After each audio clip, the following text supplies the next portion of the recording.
Hi and good morning all of you. I hope all of you are doing safe and well at your respective homes. Today we are here to discuss a very interesting and important topic. A topic which actually makes or breaks our livelihood in one way. Some years back, when we would have to go out for a shop to buy a certain thing, a product or anything for that matter, or sell some things, we had to plan our program in advance so that we have time for that. Anything for that matter, any product, we had to travel all that distance and then buy or sell. But today, the same very activity happens just with the click of our fingers. And all this is due to the rapid changes made by technology. It has changed our lives to such an extent that today we can do the very same activity from the comforts of our homes. And all this is due to something called as e-commerce. Now, I have become a very big fan of e-commerce because over the years, as I have seen the activities unfold, today I need not do anything. I can just sit on my sofa or couch or order something or buy something or sell something. But how did this all happen? What was the technology behind it? That is exactly what we are here today to discuss about. And who better than one of my very close friends whom I have had the privilege of knowing for the past 25 years and who has spent close to 30 years in the e-commerce industry. So friends, let us welcome my very good and very close friend, Mr. Satish K. Hi Satish. Hi Sriram. How are you doing? Good, how about you? Very well, thank you. Thank you. So Satish, today it is a real honor to have you here and discuss something which has interested me a lot over the past few years, I would say. As I see the technology unfold and the effects of technology unfold, I have seen a mammoth influence of technology in this particular field of purchase or sales. And I have become a very big fan of e-commerce. And so I just thought, let us share this knowledge with all those people who would like to know more about e-commerce. Right. There are people who would like to understand the basic nitty-gritties of how that has been done. So I just thought, who better than you who have spent so many glorious years knowing the ins and outs of e-commerce to educate us more on this dynamic subject. Mm-hmm. So let me just dive straight into the point, Satish. I would like you to enlighten our viewers on what e-commerce is and at the same time what were the origins of e-commerce and what really drove this technology called as e-commerce into our digital world. All right, great. Thanks for having me out here. First and foremost thing, I think, pulling any person on a Sunday morning is always a difficult thing because, I would like to sleep more on a Sunday, but that is true. I can be bribed for a good breakfast in the morning. So so I think jokes apart, I think good to be with the friends and especially in this great environment and the great weather where we are right now in the Bangalore. Again, thanks for introducing me, and I don't think I have so much of knowledge and skills, but from my experience, whatever I can tell, I will try to share with my your audience. Yes. See, first and foremost thing, e-commerce. The word e-commerce basically is E stands for electronic, commerce any person knows, selling and buying the goods. So even today they talk about e-commerce, their whatnot, all those things. Not even 3% of that potential is tapped. Plenty, there's 97% which is not coming under the umbrella of e-commerce. Oh, that's very interesting. So again, coming back to this one, what drives the e-commerce? So traditionally, if you wanted to sell anything, so basically there is always a supply and demand, purchasers and sellers. So, so it could be buying a goods which is a hard good, or it could be buying a soft good also. So you can ask what is, I understand hard good, like it could be say soap, soap you want to buy, you want a biscuit, or you want to buy your t-shirt, clothes and other things, which has a physical SKU where I want to buy. True. Whereas soft good, what is soft goods?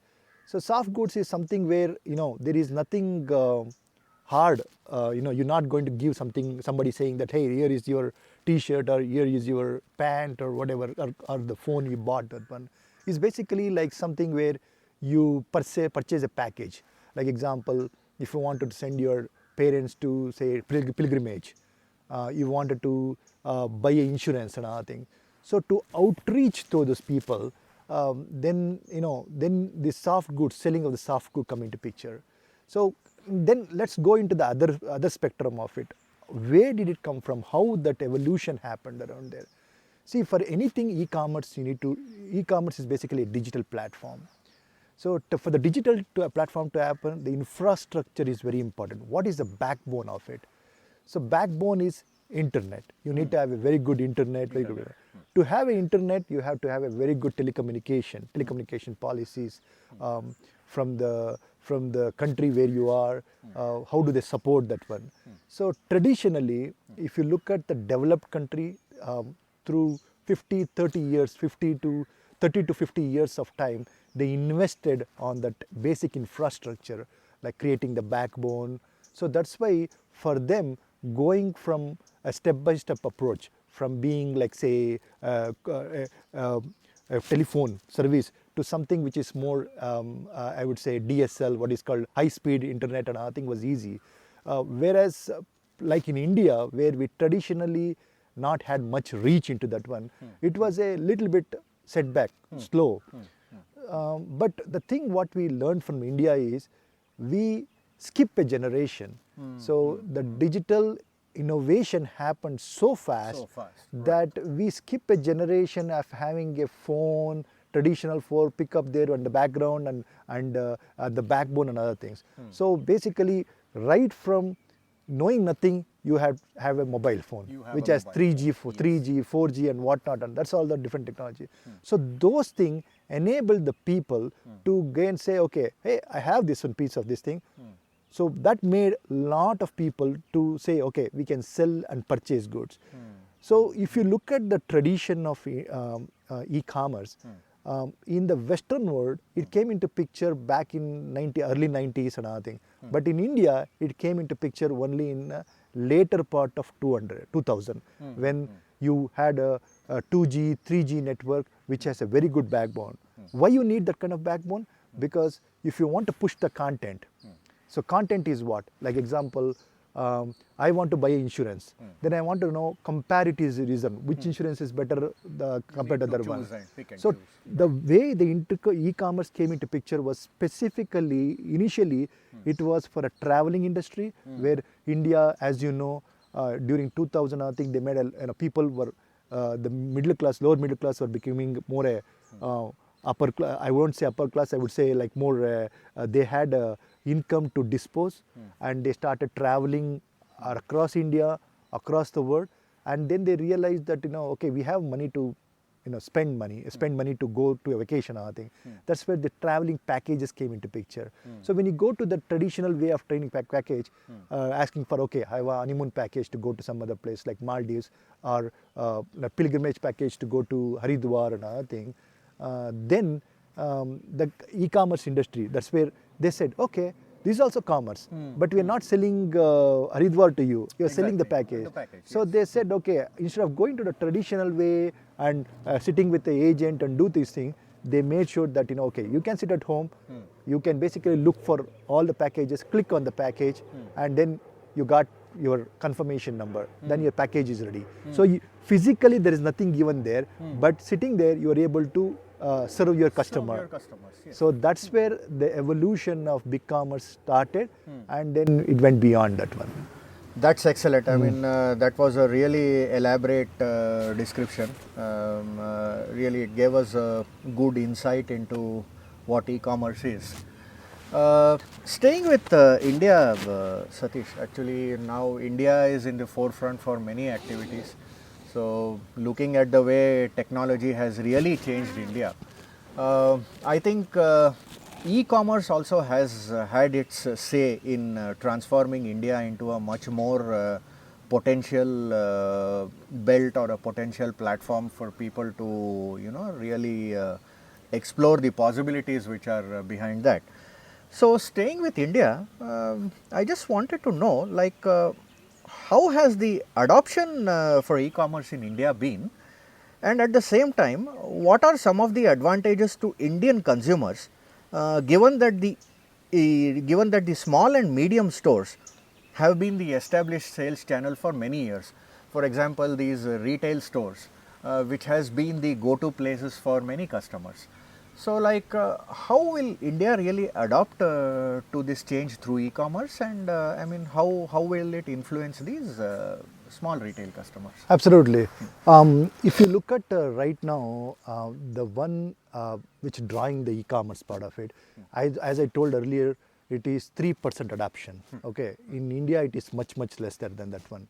So basically, whenever you look at e-commerce doing that one, this one, it is still sticking into the tier 1 cities like Bangalore, Delhi, Bombay, Kolkata, Chennai, Hyderabad. So, but India doesn't constitute only those places. Correct. That's true. So, adaptation right now, you see much more adaptation in the millennials.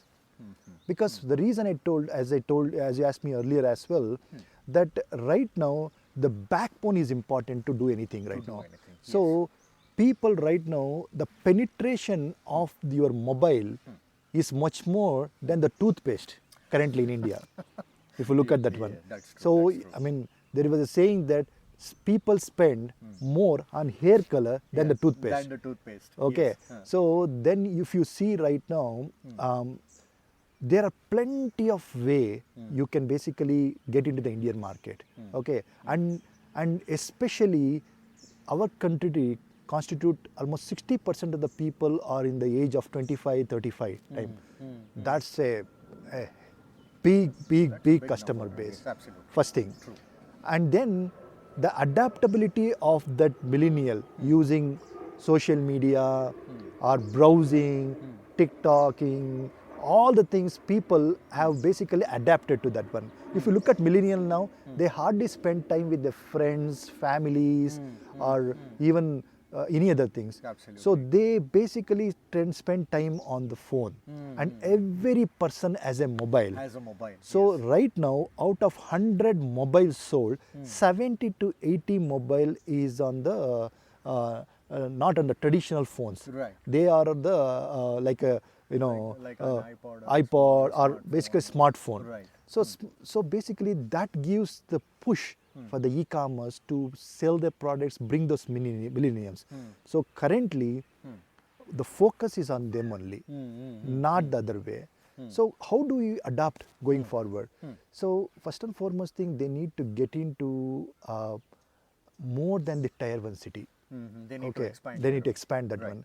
So I think in recent acquisition from many of the bigger companies, I am seeing they're going into that tier 2, tier 3 city. Right. And biggest problem here is when somebody are adapted to brick and mortar store and going into the e-commerce is not an easy. Look at the countries like Western countries. Right. Like after the post Second World War, from that time it's 1940s.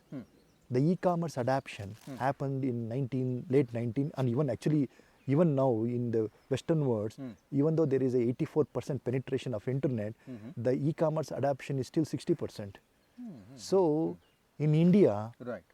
the whatever you're seeing that conglomerate, so many people are using internet and other Yes. thing, or so many The people are vast using the visibility. e-commerce, Right. that's very small.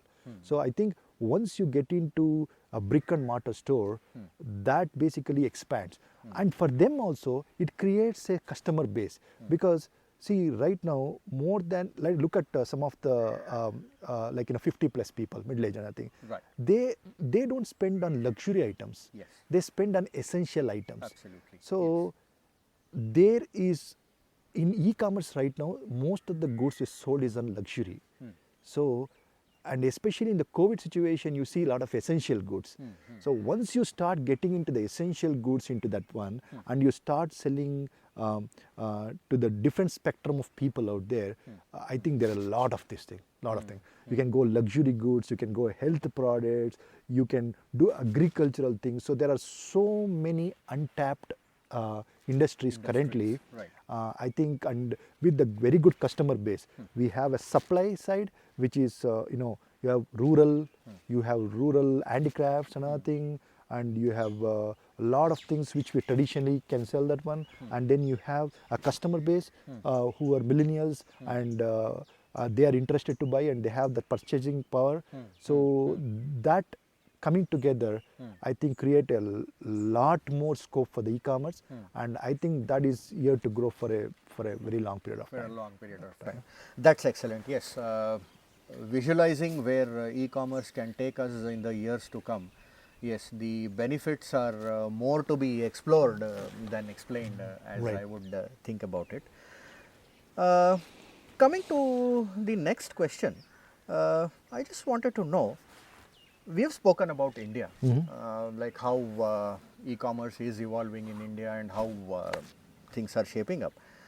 So, according to you, like how has e-commerce progressed over the world or across the world to have a positive influence on India? And according to you, which country as of now is the most e-commerce friendly and which country would you think has a lot of ground to cover? Okay, so sorry, your first question was Yes, basically. that was basically since we spoke about India. Yeah. So, according to you, how has the world evolved Oh, from gotcha. this position Correct. to have a positive influence on India? Correct. And which country, according to you, is the best e-commerce friendly country? Correct. And which country has a lot of ground to make up? Gotcha. Yeah. So, see, I think e-commerce is foreign to us, basically, Right. right? Absolutely. So, e-commerce basically come through the Western world, mostly from the US perspective, where I earlier mentioned that customer need not know the supplier need not know the customer. So, basically, that is called marketplace. Right. So, one simple example is Amazon. Amazon. So Amazon basically has set up the marketplace where you have a bunch of customers, like customers like us go in there, and there are bunch of suppliers who come in there also, and that's just like a platform. Right. Like this is simple, like example Mandi. You Yeah, look at I the know, yes, APMC yard and other thing. You go to APMC yard, Right. so there are farmers who are coming and selling their product. Right. So you can directly buy from the farmers. Absolutely. Or you can have a person who basically bought it from the farmer and sell it for us. So the guy who's sitting there in the agency, they are the marketplace. They are Amazon. They are Amazon. Okay. Okay. So farmers are whoever basically building that product. Consumers are like us who are basically buying that Buying the product and product, other thing. yes. So I think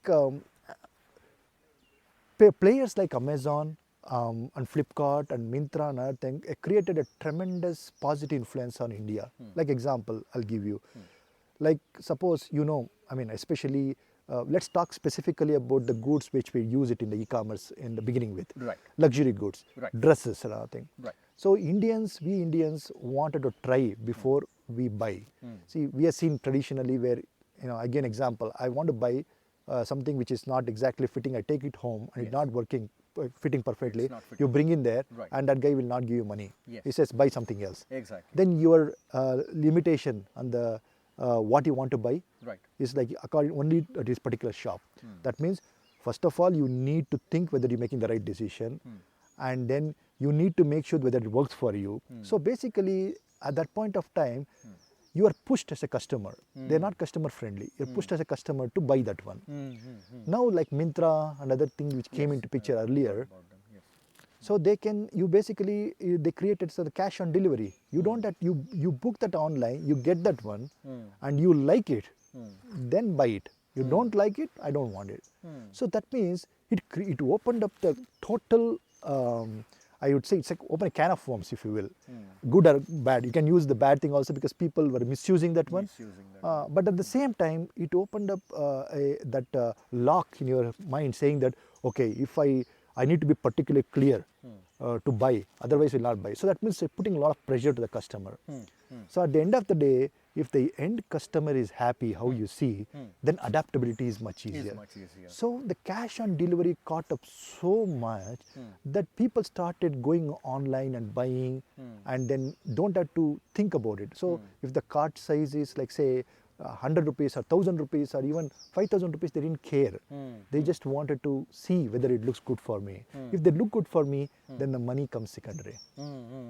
So when you started adapting that way, then it was, that's, you got the customer knack about what the customer wants. So then you started doing this one. So I think that is a huge influence. Started that way and it went to different segments of the society around there. So I think that is very positive, I feel, especially millennials and any person for the matter. Even today, right now, if I want to buy a shoe, I am very particular about the shoe. Even though it's size fit, my width is big, this thing. So I look at that one, I'll buy. And if I'm not able to return that one, that means it's basically I wasted. So I would rather get that one, wear it and see whether it fits properly. If it is not, we'll give. So that thing was there in the Western world. It was not there in India. So that basically kind of made a lot of impact on the people around there. First thing. And then coming to, you talked about the friendly country, which is basically adapted and other thing. See, I personally, I have not seen, I have not read through all these things, but all I can tell you is India is slowly adapting. So what happens here, like in India, like marketplace, your Amazon. Amazon is a foreign company. So they will not be able to sell their product. So because of lot of restrictions around there. So India started very restrictive in the beginning, but I think they're seeing the potential to grow. As I said, in the, I think 2010-11 time frame, it was 2 billion market. Now they're expecting by 2024-25 to be 100 billion market. So there are a lot of potential to think. So lot of suppliers, lot of customer base and those kind of things. So I feel that anything which is basically a more in the Asian countries, especially in India, there is little restriction around there. Western worlds, most of the countries are pretty open that one. You won't call in specific countries where it says it's totally liberal and other thing. I think it is all depends on the perspective. You know, my concept here is the internet or the e-commerce penetration could be very high in US, but the sheer population is less. So I would wanted to see how the liberalization of that the policies look at something like 1.2 billion people. So I see there are a lot of potentials around there. So I think Western is much more, I would say, not too much of a bureaucratic thing, whereas in Asian countries and socialistic approach, they still have some restriction around there. That's excellent. That was really nice, and it was really good to know about the potential what e-commerce has. Now we spoke about Amazon, and yes, Amazon, as we understand, that it's one of the most premier e-commerce platforms, which is doing exceedingly well. So, like Amazon, are there any more players in the e-commerce field? And like, if you would like to compare between an Amazon and the one which comes, for example, a second to Amazon. So, like, what would be the parameters for that comparison? Okay. So it's a very good question. See, there was a saying there earlier. The Amazon has become a big elephant in the room. Okay. So they were saying that, you know,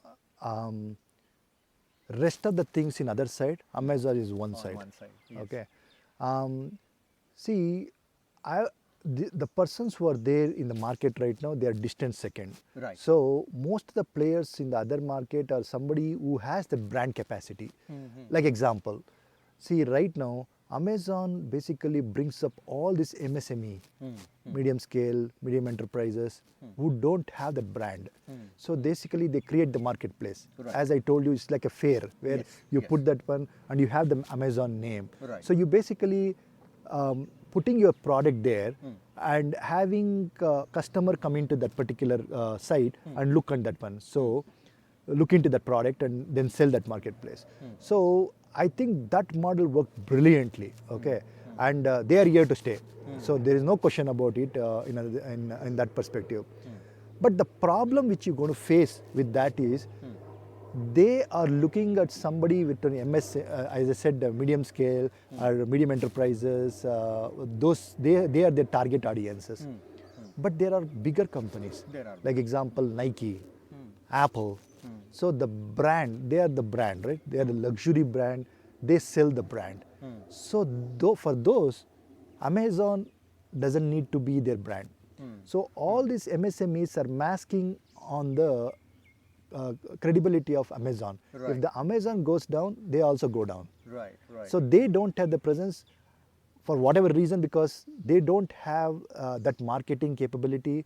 They don't have that enough money to basically bring their product to the end customer. So Amazon is doing for them. So that's why they're basically using Amazon as a platform for that. But for the places like Apple or any of these luxury brands, they have their own brand. Like I'll give you a simple example. Recently, Nike was selling through Amazon, but there were a lot of people who were faking the Nike shoes. So a couple of people got that one, and suddenly what happened? The brand started losing the value. Losing its value. So they Right. pulled it out. They said, I don't want to sell it from Amazon, Right. because they had their name. They had their name. The only reason they went to Amazon was because of the volume, because the customer base in Amazon right now, it's almost around 560 million people. They know that one. So I think the only thing I see, there are places like Flipkart, which is there in the marketplace, Snapdeal, and you have Nykaa, there, all these things. But I personally feel the biggest competition for them is for the brand having their own site, e-commerce site. Okay. So Right, like right. example, if I am a brand Right. tomorrow, I wanted to bring the brand to them, to my site, rather than going to the Amazon, these things. Right. So Right. that means you need to have that capacity, like example, Apple kind of thing. Yes. So building that brand where customer is loyal is not an easy thing. So so long story short here is Amazon is here to stay, and that's going to be there for a long time. But for the luxury and the more higher brand, they have their own sites around Sites this. are there. That's excellent. Yes, of course. It's always interesting to know like who are there in the market and who are placed where. So it's interesting to know. Staying with e-commerce, Satish, like for any business to develop or for every business to progress, the most important parameter is the customer, of course. So as the earlier statements also go, like customer is the god. So staying with that, as far as e-commerce goes, how would you describe perfect customers in the e-commerce parlance, and what are his or her needs, and how much of a technology is actually involved in him or her getting served to their perfect satisfaction? It's a very good question, because see, earlier before acquiring the customers, this thing, they were always creating a demand, like supply is there, do we have the enough backbone to serve the customer, was the talk of the day at that time, because unless and until you have something to serve, you Right. cannot go to the customer. Yes, So many of the earlier approach was not customer centric. it wasn't. Now it is customer centric. Okay. So what tools are there? There are, see, first and foremost thing, like Amazon. Amazon, first and foremost thing is you can browse any product. anything you wanted under the umbrella. See, first, as a customer for me, like example, if I wanted to look for an electric bulb, day for yesterday, I had the ceiling bulb which I put in there.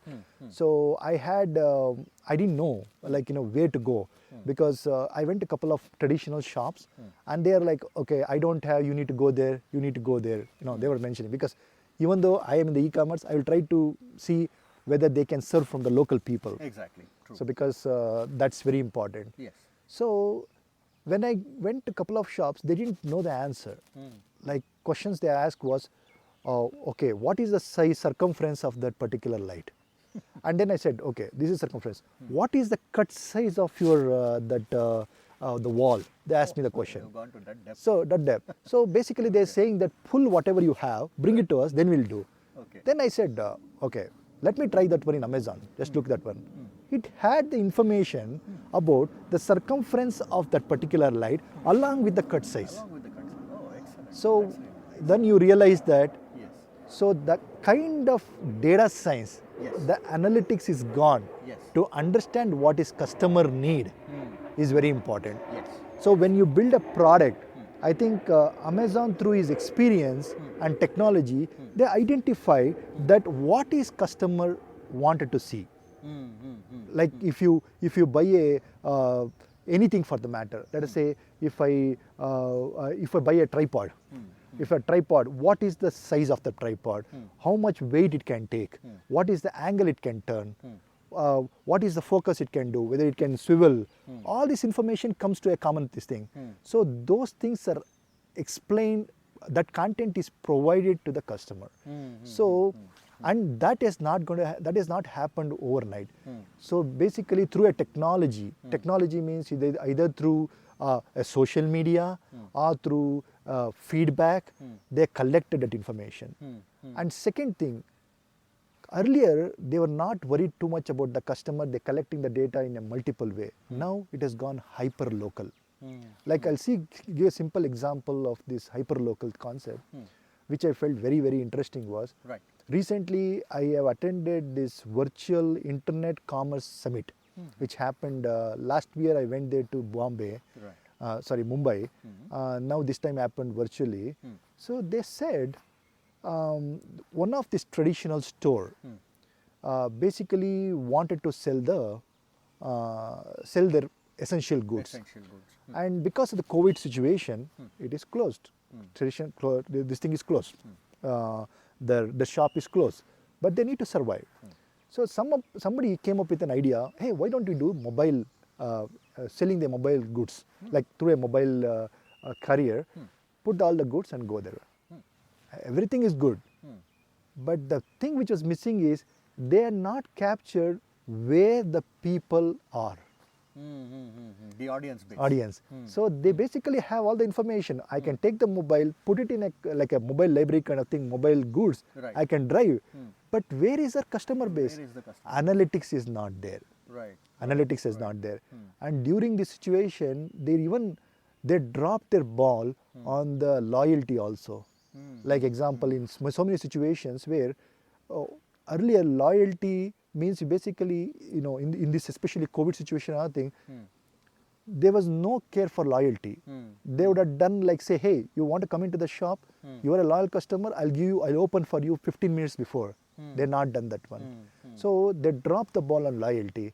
So people have lost lot of loyalty with respect to the smaller businesses also to certain extent. Okay. So that's why you jump into more Amazon, where they have acquired through the data analytics that where I can take that one. So if that information, to come back to that question, if they had done a proper customer analysis and figured out, they would have known to saying that, hey, you can go to this particular, in Mumbai, let's say you can go to a specific place where you have all the people. Right.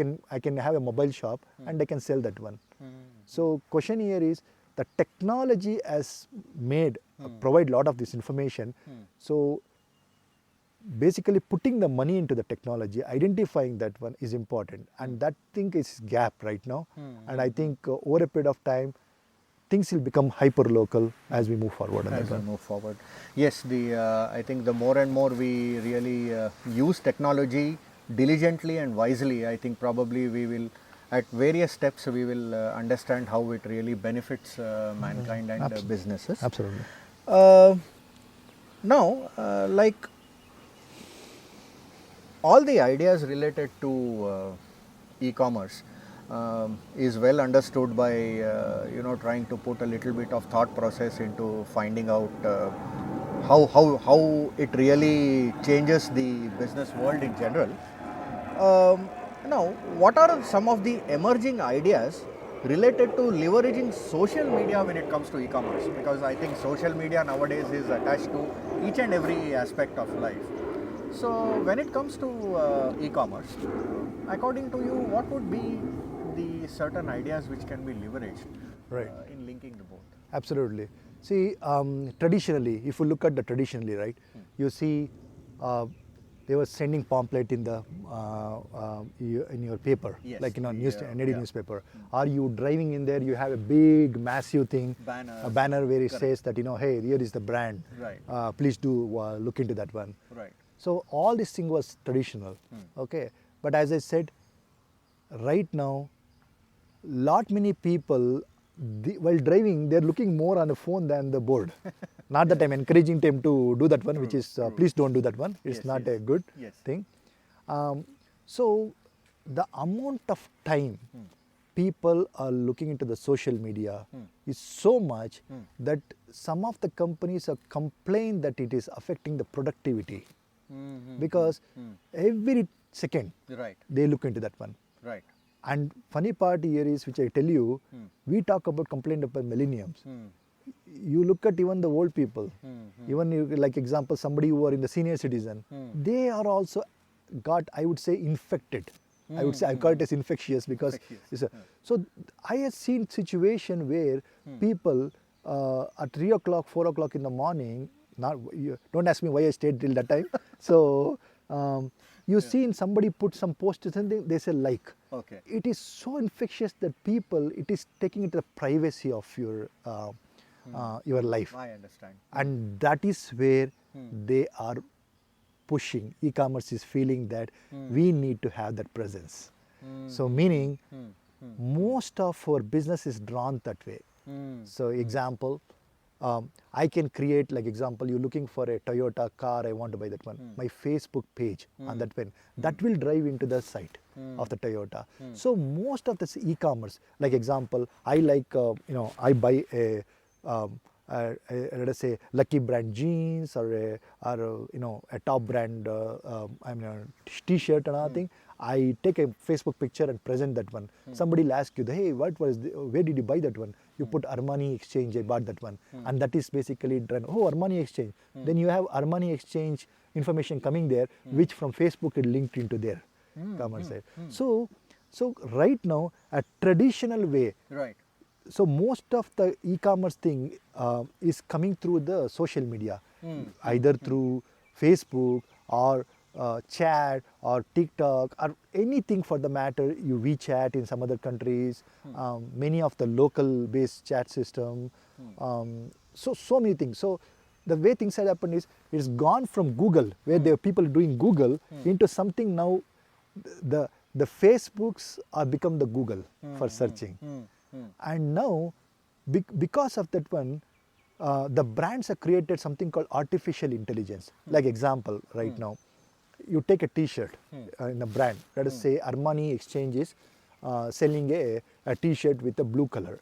So you can basically take a picture of yours and basically in the Armani Exchange or whatever the brand it is there, and then you should be able to take the size and fit in virtually and see whether how it looks, even you purchasing, before purchasing. Right. So it has gone to such an extent where before purchasing the product, you always know how you already know how it looks around there. Okay, that's so I think the social media is here to stay. Right now, if any brand, if they want to sell, if they don't have the social media presence, is not going to survive. Now, and I think in the future, social media is here to stay. I think from the step forward right now is going to be more social media or whatever comes after that one. That is the way millennium and beyond are adapting that one, and that is the biggest I would say target audience for any e-commerce company or any suppliers or any product guys to sell them. So That's excellent. That's really good. Yes, social media. Yes, it has shown its presence. It has shown its dynamism in more ways than one, and it has proved itself beyond doubt. So we could go one step and say that definitely maintain social distance, but not with social media. well, for the business. For the business. Yes, Satish. So moving a bit forward. Okay. When it comes to this question was asked by one of my good friends. He Right. wanted to know a little bit more about this because he is also into an e-commerce sort of an activity, but he wanted to understand a little bit more about this particular thing. When it comes to e-commerce, we know that Amazon, of course, as we have discussed, has a very big lead in the world. But according to you, do you observe that in recent times, product searches are shifting from, say, a Google search to Amazon big time?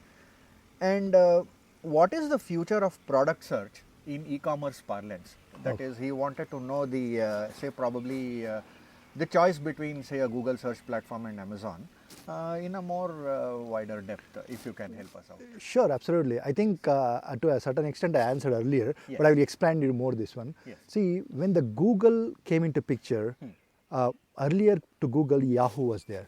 So, and then the Google came into picture. So, Google, search in like Google is more algorithmic and mathematical based. Today is there, tomorrow is not there. Because see, I always believe in this word or the, I would say punchline, I call it as, Punchline, from yes. John Chambers. John Chambers was a CEO of Cisco. Right. Cisco, you know, I they know, are I've they heard are about pretty Cisco, yes. big infrastructure based company. Yes. So networking, yeah, yes. they were so mega 90s around there. So somebody came and asked a question during one of these conference and said, you know, what is your biggest I would say what you are afraid of mostly. What is your nightmare kind of thing. He said, see, I am not worried about my competitors. At that time, competitors were Juniper, Motorola, other things, XYZ things. I'm not worried about them. I know what they're doing. I know what they will be able to do. I'm not worried about that one. I'm worried about the person who's sitting in the garage, who is trying to figure out and who will change the entire world. Exactly. Because Yes. technology doesn't require too much of investment sometimes. It's not capital intensive, a lot of them, especially the idea generations and other thing. Right. And even to build a small prototype also is not as capital intensive as the other platforms, Right. traditional platforms. Right. So he said that one. So I'm worried about that one. That person can overturn my company. So same thing, Google is here to, it may be here to stay. I think right now Google has lot of patents, a lot of patents. That is one basically which is basically moving around. Again, I'm not talking anything, this thing because I love Google. Absolutely. It's kind of put all the things together. But coming back to the search thing, so as I said earlier, right now, the social media is the prime attention. People, when somebody is in the Facebook, people in the Facebook wanted to do everything in the Facebook for you. If I am a Facebook owner or like somebody I built that one, I want to make sure that you don't get out of the Facebook. So you'll give everything there. So like right now, if you look at the fashion industry, there are something called merchandising searching. Yes. And then then you can search depending on the cost. I wanted something between 100 to 200 rupees. Those kind That of search, choices, the choices. Right. All these searches and other thing, which is more finer to that one. See, Google is more on looking at, okay, it's just like a asking question to the Google, but more specific to the industry when you operate. That Google is not very refined. So there are a lot of platform specific searches which they are there in the market right now. Depending on the platform, you pick up that one. So earlier Oracle had Endeca, and then SAP had a Solar Search, and then Microsoft has Bing and everything there. But specifically, it has come to such an extent where Amazon, they create their own search products around there. Same thing with respect to any other social media. As I said, they wanted to create more compartmentalized. They don't want it to people to go away from there. So their search are very specific to their platform, specific to what they sell. Like example, if at all, if you look at Amazon, if you search for something where it is not there, it will show a synonym product. So an equivalent thing. Right. So that way, you are very much kind of localized into that particular engine. So there are bunch of search engines available around there, but right now the traditional way is basically Google, but mostly is Amazon. You have Facebook and you can do the search this thing. You can have LinkedIn as your own search from the professional perspective, and even they are also trying to push into the product. Product may not be in the hard goods kind of thing, but in the more soft goods around there. So all these things kind of come into picture. That's excellent. That's very good. Now, like when we work either on a Google platform or an e-commerce platform or something, like there is something called as a mailing list, which has its own place. So, our viewers just wanted to understand, like how important or relevant is a mailing list when it comes to lead generation, because like even when we try to sell any product or buy any product, there is always something called as a lead generation where we try to extend our reach. So how is mailing list, or how does mailing list really help in lead generation in an e-commerce parlance? If you could help us out with some. Right. See, mailing list another thing were a traditional way of doing it actually. So what happens here is, earlier if you look at more there was a subscription model where people used to log in, they used to give username, use email ID and whatnot, and those data was passed on to either the people who put in there. Like example, if I have a particular website or I put in all the details and have a subscription model, then you have your information there. That can be sold to third party, and they will send you saying that, hey, you have bought this product and we are also selling something else. Like today, without that email list or without the phone number, you won't get a call from some XYZ people. Like example, I get a call from say a water purifier guy. I'm like, where did you get my number? That means somebody else has given my number. From where? So this is like, you go to like a mall where you write your phone number and I think you put it inside there, and somebody create the database, and then send it to that one. And you I mean, I don't know whether you know this one. For some of the local vendors, like example, let us say you're in Malleshwaram, this thing, and you have a local small Srirampuram. In the Srirampuram area, if somebody wanted to open a shop, he can know who are all the people who are there around there. And each one of those contact details and other thing comes anywhere between 50 to almost 400 rupees per data. They collect that one to find out, and that's where they put the pamphlet. They will send you the targeted information and those kind of things. So those things are very traditional thing. Right now, the footprints is everywhere. So you got credit card, you have footprint. You go and eat in your restaurant, you have footprint. You go and buy a furniture, you have footprint. So the footprint is there everywhere. So I won't say this is called idea generation, but customer acquisition, that's what I think you're talking about. So basically, when you know what persons are buying another thing, then you can basically see how you can target that particular customer and figure out in this thing. From, I don't know whether you're talking about idea generation out there. It's most basically kind of creating the customer list, basically mailing list. It's a combination of both. Like for example, say even if you have to generate an idea or something, at least probably you need to just, as we had you had explained very well in one of our previous questions regarding to the audience base.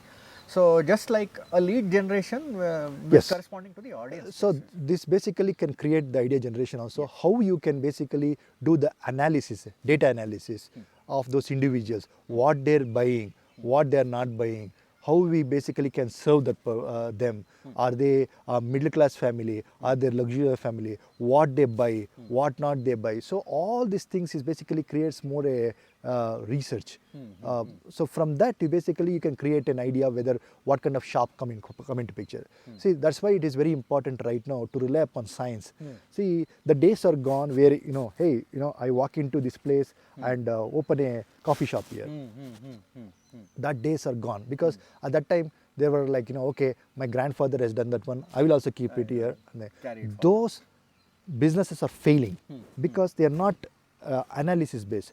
Now, if I wanted to start a coffee shop here, I could be able to get what is the population out here, what kind of income level they have, what is their education level, what is their outlook, what they wanted to spend, what they buy. All this information is handy for you because of the data analysis. As I said, they have footprint in multiple places. So when you get that one, you will be able to analyze whether putting a coffee shop makes sense Is or not worthwhile makes or sense. not. Not Right. right. And then one more thing I wanted to kind of analyze this thing is the data in its raw format is nothing, but if it is processed, it's a information. It's an information. Correct? Yes, yes. So right now, the amount of data what we have, we are not even able to extract 1% of it. So you were walking right now, we went for a restaurant, ate food, we spent the credit card. We are go to the gas station, put the gas. Then you go to the toll booth, we do all this data is there. But processing and using it for idea generation or for basically acquiring the customer, that is not even 1 or 2% is used. So there are plenty of opportunity to mine those data and figure out, get into the mind of the customer. That is the next level. That is the next level. Excellent, excellent. So yes, as we go ahead with e-commerce and its advantages, we just dwelt a little bit on subscription services. So my next question would be, like, what could be the right business idea behind any subscription service? And like, for example, say an Amazon Prime membership, for example. So how are such these services really impacting consumer retention and a ticket size? For example, how is it impacting sales?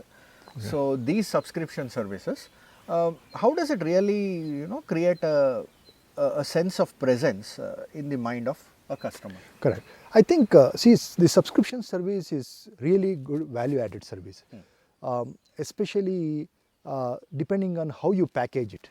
Okay, like example, Amazon Prime service, I think is, I'm not sure, 999 rupees, 1000 rupees if I understand correctly, where you can get the product within no time, like 1 or 2 days, most of the product, which are a Prime product and other thing. So that's first thing that's good. See, but when they started that one, then you see the customer keeps on changing, right? A customer, if you give one, then they say, what is next? So then they started looking at the concept of trying to bring the product on that particular day itself. If you book that one today in the morning, I'll get it in the evening within the 6 hours. They started doing that one also. So this subscription model is good in terms of keeping the customer with them, but you need to give a lot of other factors in that one. For example, Prime right now, especially in this situation where we have in the COVID situation, the OTT platform really did an excellent job. So myself, like I was watching the Prime Video movies. So a lot of old movies were there. A lot of movies which I want to catch up, I was using that one. So those things in a traditional model, we were not doing that one, right? We were going to a theater and other thing. So I think when we look at what happened in the COVID situation, and especially the Prime adapts to that one, that makes an excellent choice. And I'm seeing a lot of companies are doing that one. For example, yesterday I had a call from Airtel. Airtel called me up and said, okay, sir, could you please move from, I'm in ACT broadband now. They said, why don't you move to the Airtel? I said, why? So they said, we'll give free subscription. Say we have a OTT platform, you can use the platform. So along with your Airtel broadband, which is they are pretty good also, you will going to get this subscription also. So right now they're opportunistic. They're seeing that what people want. People are sitting at home. So sitting at home means you get bored, right? You're working. I know you're working, but how do you basically keep them entertained? Exactly. So that entertainment quotient, along with the product which is coming faster, it's an amazing thing. So in that way, you are build a customer loyalty. Like example right now, like Xerox, one simple example of Xerox. Xerox is a name, right? Is photocopier is the machine. Xerox is the brand. It's only the brand. But look at the way people look at it, right? Yes, they identify it. Identifies the Xerox. Hey, I'll go to take Xerox. You go there, every day is Xerox. Yes. So the brand is basically institutionalized you in a way. So same thing, Amazon is also making sure that you are not going any other way. Whatever you want, we will give you. Whether it is essential services, whether you wanted luxury to certain extent, medium luxury products is there. Everything is sitting there. You want to watch movie, you have to do that one. All these things have been put in together. So, but the problem they're going to face here is the traditional way of holding the people is not going to work. They have to keep on improvising. What next? What next? Because right now the OTT platform, there are so many things happening. Like Z5 as a OTT platform where they're giving brand new movies. Woot is giving that one. So they have to also up them. That means they need to basically buy the content. So the content is increasing. So I think it's a win-win situation. It's a great thing, even though it is lazy because you're sitting at home and doing all the things without getting exercise. But I think those subscription model is fantastic right now. But I think my concept here is when the content start paying money to a certain extent, because my expectation is down the line, you probably subscribe for watching his movie, giving them like maybe 10 rupees or 20 rupees, then subscription can be nullified eventually. But now for retention and growing the customer base, I think that's an excellent platform especially. That's excellent. That's really good. That I think it very well describes how important a subscription service could be in really deciding on the best e-commerce services which can be availed of. Sometime back, actually, we just discussed about the various types of models which are available in e-commerce platforms, along with Amazon for that matter. Now, like I think Amazon being the biggest, as you rightly described, but don't you feel that still there is too little a competition in the e-commerce platform? And like for example, what I mean to say is that more and more players should be taking it. Now, of course, the industry is growing.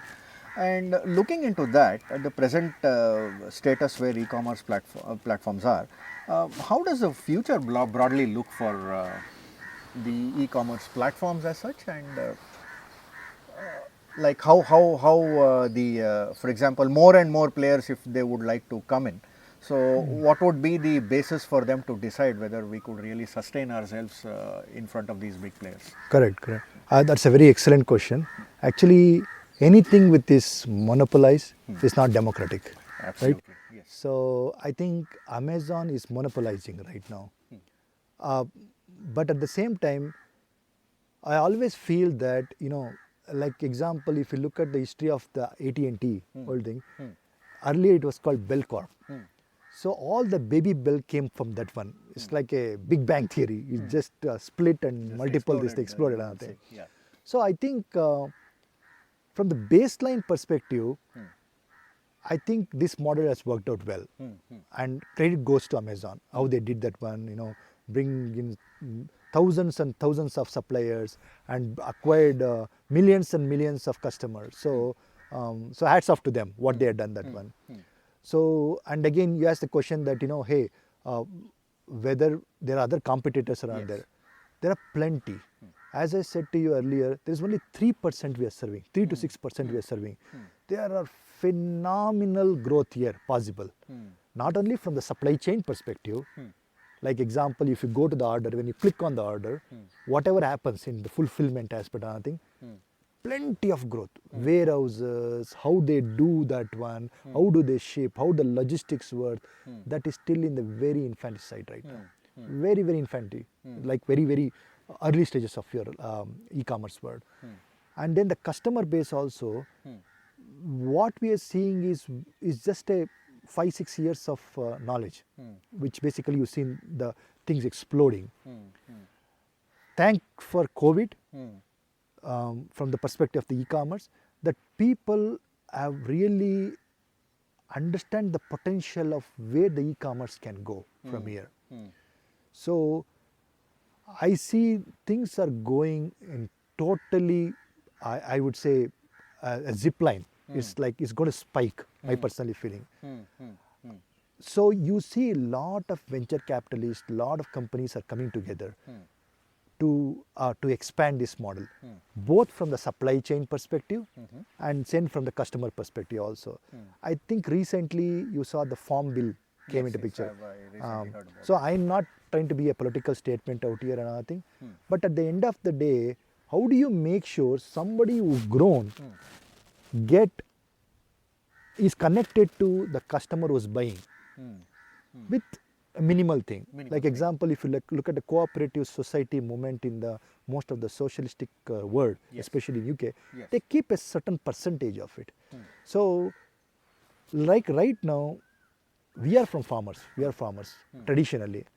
If you know that coconut, they are selling it at 7 rupees, 6 rupees to the agent, and I come to Bangalore and I'm spending 30 rupees to get the coconut from the shop guy, from the street vendor. Then imagine the gap, 7 rupees to 30 rupees. There are 23 rupees somebody is making money. Who is making that money? If the government keeps some percentage and give that one, then it will be beneficial for both the farmer as well as the user.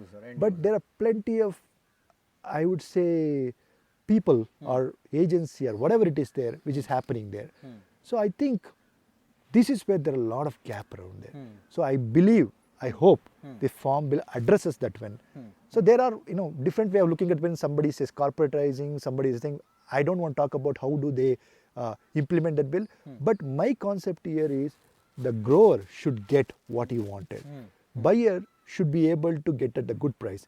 If you get those people on the same page together, I think that will explode into tier 3, tier 4, whatever city is possible.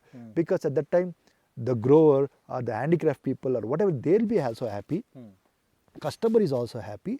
The person who is intermediate, maybe Amazon or maybe Flipkart or any of those platforms, if we say, they will also be happy because they keep that margin and do that way. So I think I feel many chance for that players to come into picture. So I think earlier I mentioned about how India is still they need to do a lot of changes in terms of how the bureaucracy has to be removed. So this is one part of the things. So when you start removing this bureaucracy slowly and slowly, things cannot happen overnight. But when you start removing that one, then the farmers feel comfortable selling to the end person. And then lot of these bigger players, it could be Reliance or it could be Tatas or it could be any Wipros or any person, from their technology perspective, and bringing the right people. Like example, farmers can be connected to the scientist and make sure that right product is built, and consumers are available in the marketplace to buy that one. So I think there are plenty of growth that way. That's excellent. That's really good. heartening to hear. now parallelly to an e-commerce which has created such a revelation, there is something else which actually catches the attention of people left, right and center, and that is something called as a cryptocurrency. Okay.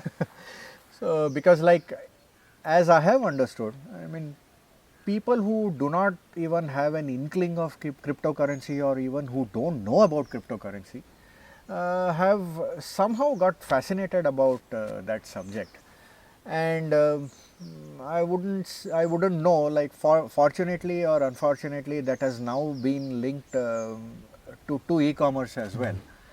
So there was an interesting question which I came across, which I just thought of asking you when we met.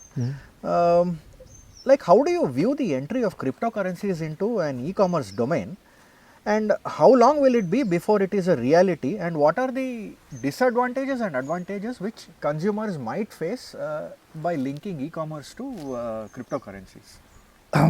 See, my take on this one is very straightforward. Right. I think customer or individual should be able to adapt cryptocurrency very easily. Yes. But what is the economical and financial framework that has to be built into this one? Because at this point of time, the cryptocurrency is failing for that reason. Yes. Because how the countries can adapt it. Yes. Like right now, you see, dollar is pegged on like oil. So dollar is considered as a super currency. Rest of the other currencies not up to the mark. Not up to the mark. So there are multiple currencies are going here and there, right? So those things has to be worked out. So those modularity can be worked out. So what is advantage of cryptocurrency? See, if the cryptocurrency becomes reality and everybody start adapting that one, then I can buy product from America. America people can buy from here. Right. That means there is no border. Things can move from one place to other place very easily. So I think from the e-commerce, I think the first thing they need to, the first adapters for the cryptocurrency will be e-commerce only, if at all, if it happens. If it happens. So I think the negative aspect of here is how do traditionally, first of all, making sure that people understand what is cryptocurrency. Second thing is what is the advantage and disadvantage of that one. And the third thing is basically how countries adapt to that one. Those things has to be worked out. If the modularities are worked out very well, I think that could really change, game changer. So I think, you know, the one thing which got excited me of that one cryptocurrency is basically, you know, the entire world becomes a free market for you. So I can buy somebody who's sitting in Denver right now in his home, buy, because he's the one who wanted to sell and I want to buy. Why wanted the American government to come interfere in that one? Why would they wanted the Indian government come in to interfere in that one? As long as it's not against the country's you know, policies, or it's not shown something which is basically it's not illegal. So you should create a common platform, common marketplace for everyone. So I believe it is going to come into existence, but I don't think it will going to happen for another 30-40 years minimum. Because you know, the way things are happening in the world, everybody is trying to be on their own cocoon. You see Brexit breaking into earlier, everything Europe want to come together. Yes. Now they want to disintegrate. Want to America wanted to be this thing. So if you have that mentality where each country is saying that, okay, earlier they were uniting and now they're saying, no, this is my border, this is my house, this is my place, then pushing this kind of cryptocurrency into that one is going to be a tall order. So I hope and pray that, you know, in our lifetime, we will see that one, hopefully. So yes, that was really a very, very, you know, a good explanation which you gave, so that we could understand the effects of what cryptocurrency has, would have, and is likely to have. Now, like all of us know, we are going through a pretty difficult stage, pretty challenging stage due to COVID, which has really made year 2020 a forgetful year for us.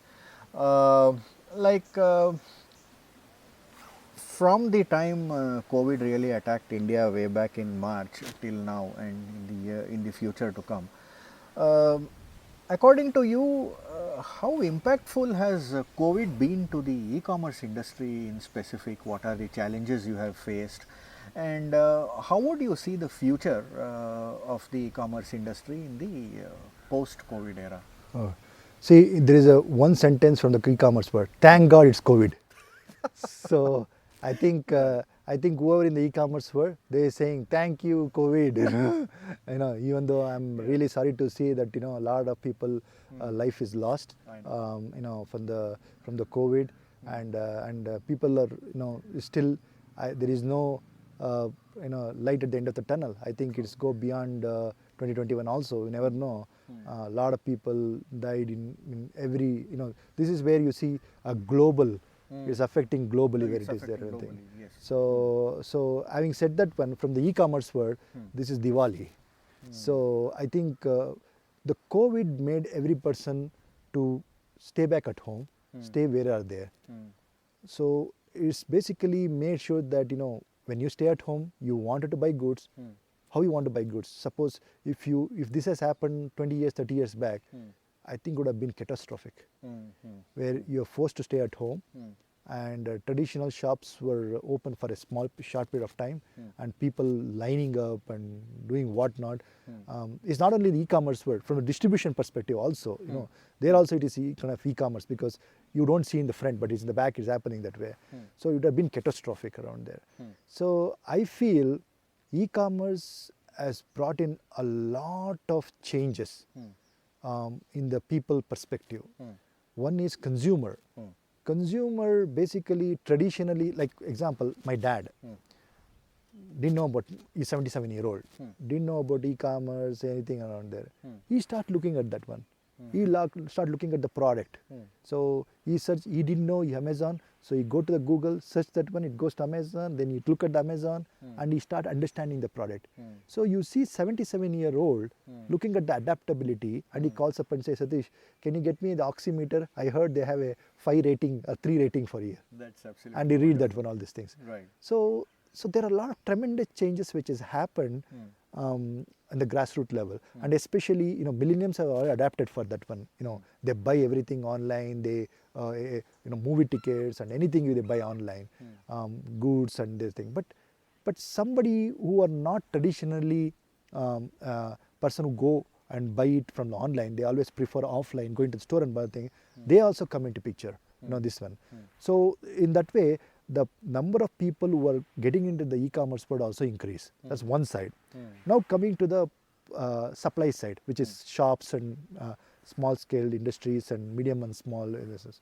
So medium and small businesses traditionally are saying, hey, I don't like e-commerce.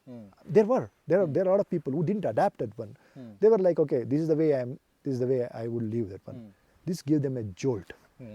So a lot of people just making it as a offline, like example, they created something called WhatsApp marketing. So you write all the things, and I say, okay, in WhatsApp, could you please send me the product? They were able to get that one offline. So they realized, I went to one of the provision store offline, because when I went to Amazon, they had a timing slots where you need to purchase. Right. Then I said, it's going to be difficult for me because I need to buy some essential goods. I went to the shop, he gave me a WhatsApp thing. So in WhatsApp commerce, I call it a WhatsApp commerce. So where he said, okay, sir, please, these are all the, tur dal, blah, blah, blah, the stuff and everything. You send that information, and he will pack everything there, and you drive through, you'll come and drop it in your bag with all the social distancing and everything, and then touchless pay the Google Pay, walk out that way. So the traditional guys, provision stores or corner stores, they also started adapting that one, and they saw a lot of potential customers. They said, don't stand in the line, sir. No points. You just send me a WhatsApp. Whoever come in there and say, okay, you have WhatsApp, because now, as I said, most of the people have the smartphone. They're putting that information there. So they also started adapting that one, and they realize that what is important to reach the customer, you need to take one step. You also take one step forward. So So I think this has a long-lasting effect because if he has stayed with the traditional model, he would have not been selling that one. He told me through this WhatsApp and other thing, one day during that time, from morning 10 o'clock by noon, that Ashirvad Atta, he sold 60 and he sold around 40 to 50 bags of rice all through the WhatsApp this thing. So you package it, keep it, package it, keep it, but as soon as somebody comes in there, you drop in the trunk of the car and Google Pay, walk. Drop. Excellent. So, and that's why once they start adapting that one, Right. they found the potential to grow Right. from being a traditional brick and mortar store, not to the e-commerce jump, but this is the phased-wide movement. Phase-wise movement. Progress, So I think when you look at this one, it has created an atmosphere for opening up whole different group altogether, so that you can serve, and at the same time, they don't want to expand the shop also. They can keep a smaller shop, they can have a go down and can sell it from there. So for them also, their cost of running the shop is also much lesser. So I think there are plenty of opportunities out there, and really, I personally feel that you need to adapt. Adapting, like example, urban clipping, urban clap, like haircut. So I, see, you are seeing my hair now, but my wife shaved my hair earlier because see, we didn't want to go to the cutting shop, right? Right. Then I saw an ad which is saying urban clap, where they will come to your house with all the PP and other thing. They cut that one. See how they adapt. They adapt, yes, So, yes, according to the situation. Yes. we are all human beings. Yes. If our forefathers are not adapted, we are not been here. Absolutely. So I think people are adapting. It has pros and cons, obviously, but I think the business models are slowly adapting around there, and there are a lot of things going to come around there. I personally feel this year e-commerce is going to break the barrier in our I would say budgeting. What we are looking at this year from the revenue perspective, we are a lot of people analysis are doing. They don't think that historically you can compare how much you can sell this time. So I think this is kind of a tsunami, if you will. So where it will create a benchmark from this year and beyond. So I am very much excited. I am keeping my eyes and ears open to see, and I think it's important for this one to reach to tier 2, tier 3 city, as I said about farmers, distribution centers and other thing. When you start reaching into the next level, then I think you will do excellent as a country, as a process and whatnot. So I'm excited about that one. As excited as I am too, Satish, after hearing all this so much valuable information from you. And yes, it is such a vast ocean that all we could say is, if you jump into the water, you'll know how to swim. Yeah. And I would say that it's been an absolute pleasure and privilege to have you with us here today. And I would also like to confess that I have pulled you out of your Sunday family time only for vested interest, because I wanted myself and my good friends to understand more about e-commerce and the phenomenal plethora of benefits it has to offer.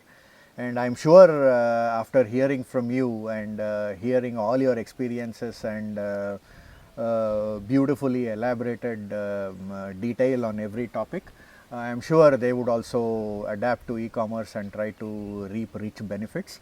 And I, being a content writer, I also fancy a lot of opportunities to write web pages on e-commerce sites. So I am indeed privileged, and now I can consider myself more equipped with rich knowledge and experience, so that will make me become a better writer in that particular field. So Satish, thank you so much for your time. It's been an absolute pleasure again, and it is such a vast field that I don't think we can really summit everything in one meet. So I would definitely like to take one more of your Sunday again whenever time permits to both of us. And till then, my appreciations and do continue to do the wonderful job which you are doing in the e-commerce industry, and I really wish you all the very best, and keep progressing ahead. Great. Thank you. Thank you very much for having me over here. Thank you And so I'm happy to share my experience. I don't know how much because I speak my mind. So, and I think, you know, I mean, spending time on Sunday with the friends is the best thing to happen. And anyway, while going, you're going to get me a tea also. So, so I think this is especially this kind of weather and getting up on a Sunday morning, it feels very divine, and especially sharing our experience with the good friends and your viewers is always great. Just to parting thing, I'll just tell you. Yes. See, anything with respect to e-commerce or anything, this is not a heart surgery. Yeah. So you err, you will learn, Yes, absolutely. but learn to err. Yes. So I always feel that you need to kind of go and figure it out. It's not a rocket science. As I said, my 77-year-old dad can able to do that one. Anybody can do that one. Yes, Only thing is you need to have a open-minded to go and do that one. And I think once you start doing that one, you'll feel very good about it. And the last part which says, never ever give away on your local store. Yes. Hyper local is important. Yes. They are all surviving for us. They are also into e-commerce. They also do the WhatsApp this thing. So please make sure that you help your local stores around there, because without them we are not there. Without us they are not there. So that's very important to help them and continue doing what you're doing. Okay. Thank you All so right much, then. Satish. Thank you, sir. And Appreciate have a it. pleasant day, and we will catch up with you once again. Absolutely. Thank you, Thank you sir. so much. Appreciate it. So there you go, friends. You heard from the master himself, his master's voice. It was an absolute privilege for me to be a part of this discussion, and I hope that you would have enlightened yourself with rich knowledge about e-commerce, and from here on I am sure that you would understand what e-commerce offers to you and what its plethora of benefits are. So just dive into the water and you will know how to swim. So thank you so much for being a part of this discussion. Till we meet again, have a wonderful day, stay safe, stay healthy, and goodbye.